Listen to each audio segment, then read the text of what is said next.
আসসালামু আলাইকুম বন্ধুরা, আজ বানাবো কাঁঠালের বড়া পিঠা। অনেক সময় কাঁঠালটা বেশি পেকে গেলে অনেকে কিন্তু খেতে চায় না, আর সেই পেকে যাওয়া নরম দিয়েই আজকের বড়া পিঠা বানাবো। এই বড়া পিঠাগুলো খেতে কিন্তু ভীষণ মজাদার হয়। তো চলুন আর দেরি নয়, রেসিপিটা দেখে নেওয়া যাক। আর বন্ধুরা, আমার চ্যানেলে কেউ প্রথম হয়ে থাকলে অবশ্যই চ্যানেলটিকে সাবস্ক্রাইব করে আমার পাশে থাকবেন। তো চলুন শুরু করা যাক। আজকের এই বড়া পিঠা বানানোর জন্য এখানে দেখুন আমি পাকা কাঁঠাল নিয়েছি, প্রায় 10 পিসের মতো রগুলো নিয়েছি। আর এই রগুলো কিন্তু অনেকটাই পেকে গেছে। আর এই বড়া পিঠাগুলো বানানোর জন্য এরকম পাকা কাঁঠাল দিয়েই দারুণ হবে। এখন আমি এই কাঁঠাল থেকে বীজটা বের করে নেব। দেখুন বীজগুলো বের করে নিয়েছি। এখন আমি একটি মিক্সির জারের মধ্যে এই রগুলোকে নিয়ে নিচ্ছি। এখন আমি ঢাকনাটা লাগিয়ে খুব সুন্দর করে পেস্ট করে নেব। দেখুন খুব সুন্দর করে পেস্ট করে নিয়েছি। এখন আমি এটাকে মিক্সিং বোলের মধ্যে নিয়ে নিচ্ছি। মিক্সি জারটা ধুয়ে 2 টেবিল চামচ দুধ দিয়ে দিচ্ছি। আর এই দুধটা আমি আগে থেকে জাল করে ঠান্ডা করে নিয়েছি। এখন আমি এর মধ্যে দিয়ে দিচ্ছি 1/3 কাপ চিনি। চিনিটাকে আগে থেকে গুঁড়ো করে নিয়েছি। আর সেই সাথে দিয়ে দিচ্ছি 1/2 টিস্পুন দারুচিনি আর এলাচের পাউডার। তারপরে দিয়ে দিচ্ছি স্বাদ মতো লবণ। এখন আমি সবগুলো উপকরণ হাত দিয়ে খুব ভালো করে মেখে নেব। দেখুন খুব ভালো করে মেখে নিয়েছি।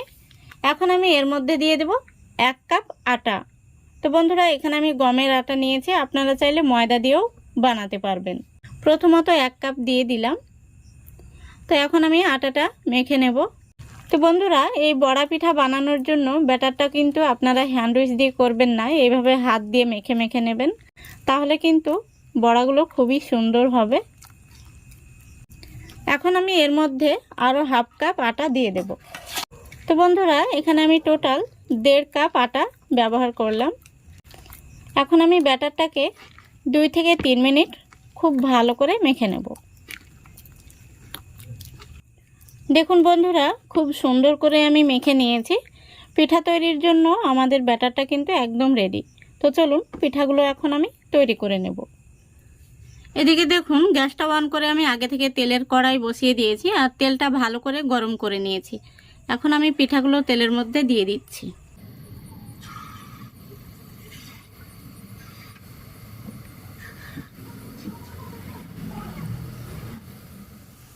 তো দেখুন কিছু পিঠা আমি তেলের মধ্যে দিয়ে দিয়েছি। এখন এইভাবে একটু নাড়াচাড়া করে দিতে হবে। গ্যাসের ফ্লেমটা মিডিয়ামে রেখে পিঠাগুলোকে ভেজে নিতে হবে। গ্যাসের ফ্লেমটা কখনোই কিন্তু বাড়িয়ে দেওয়া যাবে না, নইলে পিঠাগুলো উপর থেকে কালার চলে আসবে আর ভেতরটা কাঁচা থেকে যাবে। বন্ধুরা, আপনারা দেখতেই পাচ্ছেন পিঠাগুলো কিন্তু বেশ বড় বড় হয়ে গেছে। দেখুন বন্ধুরা, বড়াগুলোকে আমি লাল লাল করে ভেজে নিয়েছি। এখন আমি তেল থেকে তুলে নেব। দেখতেই পাচ্ছেন কতটা মোটা মোটা হয়ে গেছে।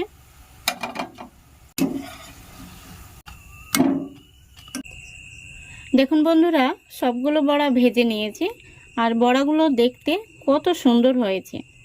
আমি একটি বড়া আপনাদের দেখিয়ে দিচ্ছি। দেখুন বড়াগুলো কিন্তু একদম তুলোর মতো নরম তুলতুলে তৈরি হয়েছে। আমি একটি বড়া আপনাদের ভেঙেও দেখিয়ে দিচ্ছি ভেতর থেকে কেমন হয়েছে। দেখুন কত সুন্দর হয়েছে। তো আশা করছি আজকের এই রেসিপিটা আপনাদের ভালো লেগেছে। যদি ভালো লেগে থাকে অবশ্যই লাইক কমেন্ট শেয়ার করে দেবেন এবং চ্যানেলটিকে সাবস্ক্রাইব করে আমার সঙ্গে থাকবেন। আজকের মতো এখানেই বিদায় নিচ্ছি। সবাই ভালো থাকবেন, সুস্থ থাকবেন। খোদা হাফেজ।